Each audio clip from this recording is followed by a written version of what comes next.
That's my version of phở gà, classic Vietnamese breakfast. I remember eating it in Hanoi many years ago. Big, big fan. Very clean, very pure, very delicious.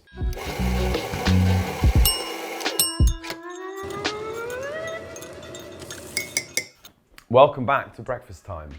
Today, we're off to Vietnam because we're making chicken soup. We're making phở gà. I hope I'm pronouncing that correctly. I think I am. So many years ago, I moved to Australia, and on the way, I stopped off in Japan, the Philippines, and Vietnam, and I was very excited because I am a savory breakfast boy, and I'd heard that in Vietnam that they make chicken soup for breakfast, and that's what I had, and it was delicious. And I'm going to show it to you today. So the main character in this is the broth. It's all about the stock. This is a game of getting as much flavor into water as possible. So we want to make a really powerful, rich, aromatic chicken stock.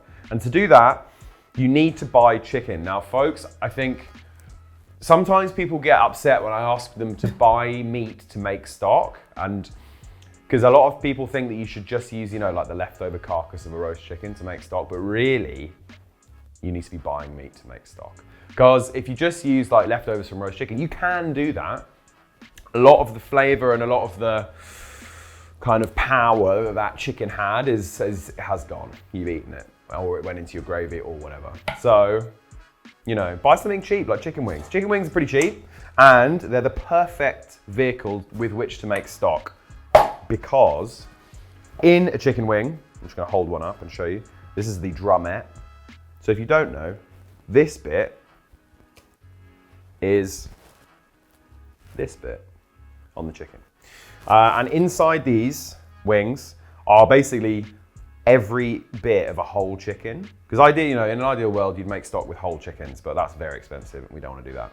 But in here you have cartilage, connective tissues, bone, skin, and meat, which basically makes up, on a larger scale, a whole chicken.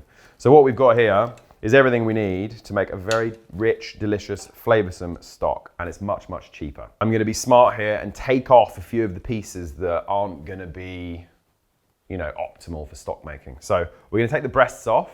Oh yeah, this is a good chicken, look, lots of fat in there. We wanna keep all of that. This is never pretty. So I'm gonna take the wishbone out. Okay, so wishbone, it's basically a kind of Y, looks a bit like a slingshot upside down. It goes there, there. I've just exposed it with my knife there. Then you go down. Oh, I've broken it. That doesn't matter. You can literally just pull it out. That's one side, go in there. And then we'll take the other side, pull that out. If it breaks, you can't make a wish, I'm afraid. It's gone. So, to take the breast off a chicken. So now there's what's called the keel bone.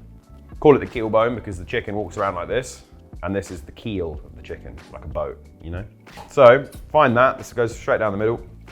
Take your knife, feel it with your thumb. I can feel it's like a nice ridge running here. And then run your knife down one side, all the way down like this. You can hear it like, okay? And then, now it's just a case of letting the meat kind of fall off the bone, and you can just do nice long strokes. See, it's already like half off. It's so easy. This is just a chef knife. This is my favorite knife in the world. It's a Misono UX10. I've never used other knives. I love this knife. People always ask me, they're like, what knife shall I buy? And it's always, I just say this one. Go and buy this one, never ask me again. It will always be this, okay? Misono UX10. Best knife in the world. Anyway, back to the chicken. So breasts falling away there on one side, and you just have to, I'm barely cutting it really. It's just kind of falling off. And then take that there, done. One skin on chicken breast, nice. We actually don't need the skin for this because what we're gonna do, once we've made our stock, is poach this chicken breast in the stock, and we don't want skin for that. I think we wanna add, because it's got lots of flavor in it, fat is flavor for the most part, and in stock making, especially East Asian stock making, fat is not the enemy. In lots of European stock making, no fat, must skim, must get rid of fat and cloudiness and all this stuff. But we're gonna use a pressure cooker and I'll explain why in a minute, but that helps us to make a very, very clear stock, and it doesn't matter if you add fat, and fat is gonna make a really delicious stock, so that's going in. And we save this for later. Another breast coming off. Woo. Nice. There you go. We're gonna use the rest of this to make stock, legs and all. So I'm just gonna whip everything else off through the joints. Could, as Rollo has just asked me, you could just put this in like that, straight in and stock it. But what we want with stock making, it's all about extraction of flavor and connective tissues and collagen and gelatin and fat and flavor, right? And we basically, there's two things here. We want to expose all of those elements of the chicken. So the connective tissues, the bones, the fat, the skin, the meat. But we also want to create surface area. Because the more surface area you have, the better and more efficient the extraction is going to be. So we need to chop this guy up. But more crucially, we need to break the bones. You don't need one of these to do this. You just need something heavy. You could use, if you've got one of these, this is a steel. We've broken the bone in there. And then all you have to do is just open it up. You can see, bone broken, okay? But you can just take your knife and just you want to chop this into pieces. Breaking bones, crucially, like this, is all good stuff. Okay, that's going in. Stock making isn't pretty.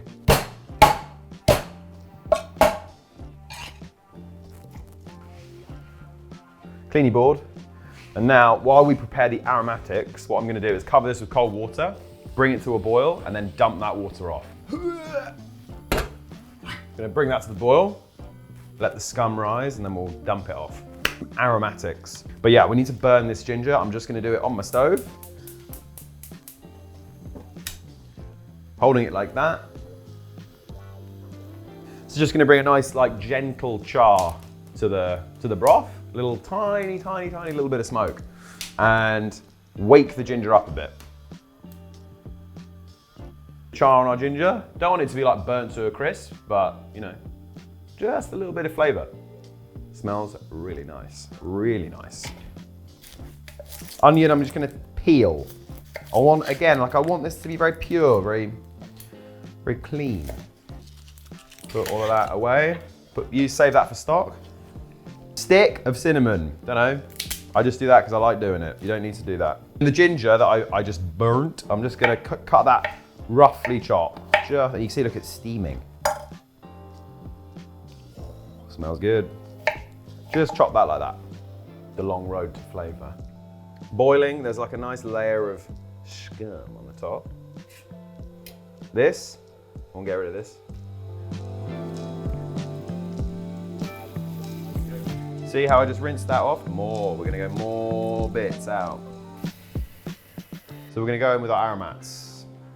Coriander seed, star anise, cinnamon, 2 cloves, onion, chili, and the charred ginger, all going in.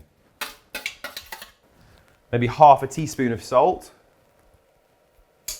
We're gonna have amazing first stock in about an hour and a half with this pressure cooker. If you don't have one, just let it tick over for about 3.5 to 4 hours. Same thing, just takes a bit longer. So lid on. We hear the click. And then you want to turn it to max power, max pressure. Bring it to a boil, turn it down, job done. Now, the pressure cooker is exceptionally good at this because pho stock is it's always very clear, almost like consommé. And what a pressure cooker is really good at doing is making clear stocks. And that is because of the environment that it creates inside the pot. So a pressure cooker works by basically, the water in here will go north of 100 degrees, but it will never boil. Whoa. Do you know how? Well, you know why? Because when you boil water, the heat energy is rushing up through the water. It's getting really hot and it needs to go somewhere. So it wants to get out of the water as steam. So it rushes to the top as bubbles and then evaporates. In a pressure cooker, the bars of pressure that you're creating on the top are basically an equal and opposite force. They're pushing back down on the water. So it gets very, very hot, but it can never actually boil because that energy, all that pressure can't get anywhere. That makes sense? And when you boil a stock, it goes cloudy. So we're extracting all the flavor without boiling because of the pressure cooker. And what you yield is a very, very clear, very delicious, very flavor-rich stock in no time at all. Great bit of kit. Love it.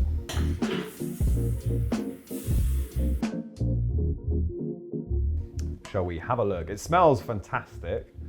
Let's see how we did. Dun, dun, dun, dun, dun. Oh. Wow. Can you smell that? Fuck, man. That smells good. And look inside there, Rollo, at the clarity of that broth. Wow. I mean, come on. Where's my ladle? Yeah. Okay.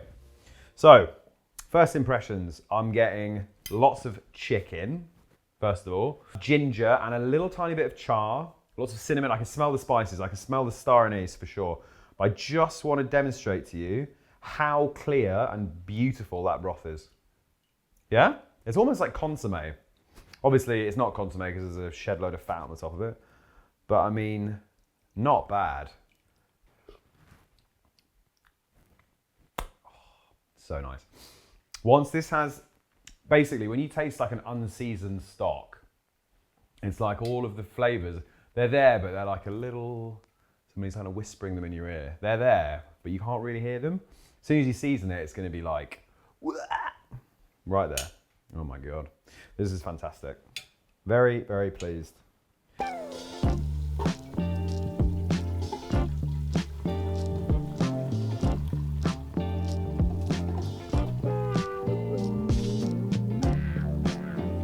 Pho.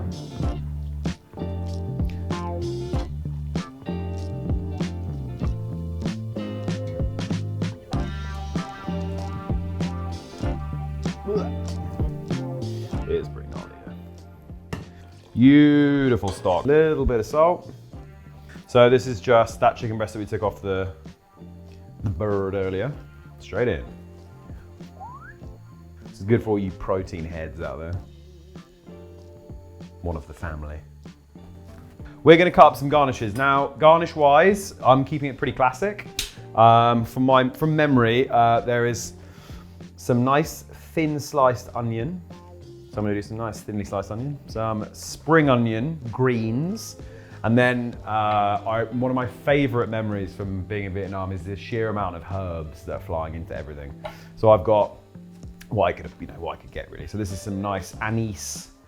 They call it Thai basil. I'm not sure what the proper name is, to be honest. But this is basically basil that has a really lovely licoricey anise quality.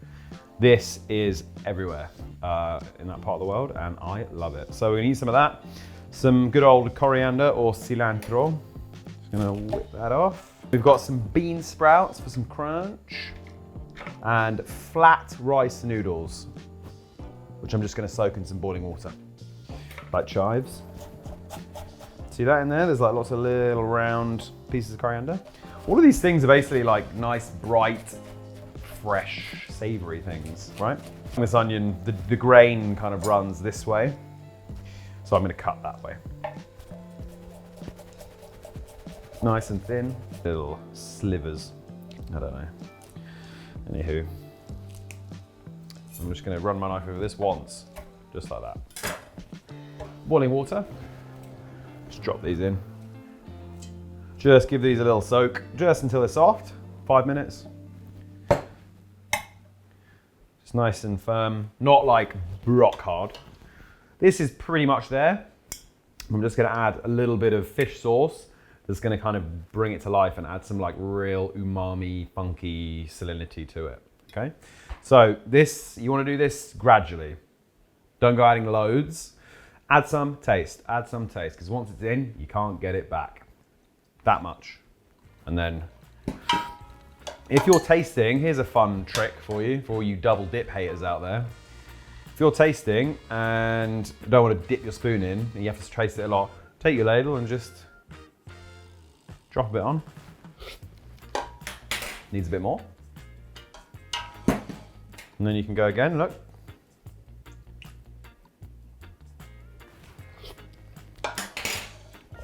Nearly there, a little bit more. And this just brings, basically this brings everything into focus. Like I was talking about earlier. Oh, smells good. And also, when this is in the bowl, we're gonna add citrus juice, and acid is gonna do the same thing. It's all about balance. We have arrived. Yum. Nice, a nice thing. So grab the biggest bowl you can find. This is mine today. We're gonna add, first of all, our noodles.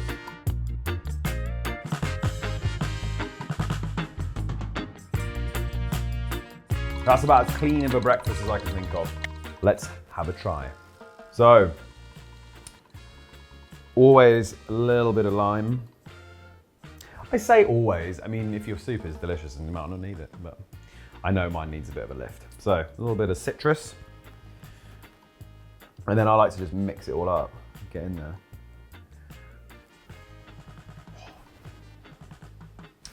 Smells so good.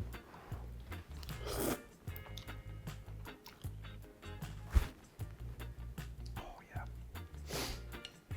You know what? If you had a few beers the night before, don't go and have a full English. Go and have one of these. This is much better.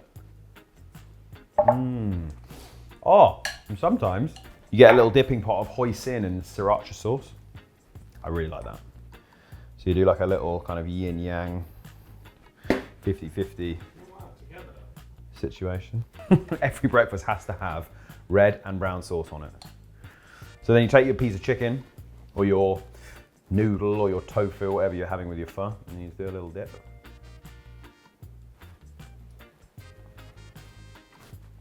Oh my God. So good. Big bowl of aromatic broth.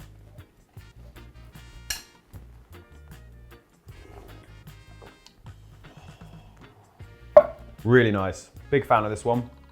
That is Vietnamese breakfast. Pho ga. Delicious. I'm a big, big fan. Buy a pressure cooker, make it in an hour. Love it. Right. Like, comment, subscribe. Tell us what breakfast you eat every day, where we should go next on our journey around the world via the wonderful meal, the most important meal of the day, breakfast.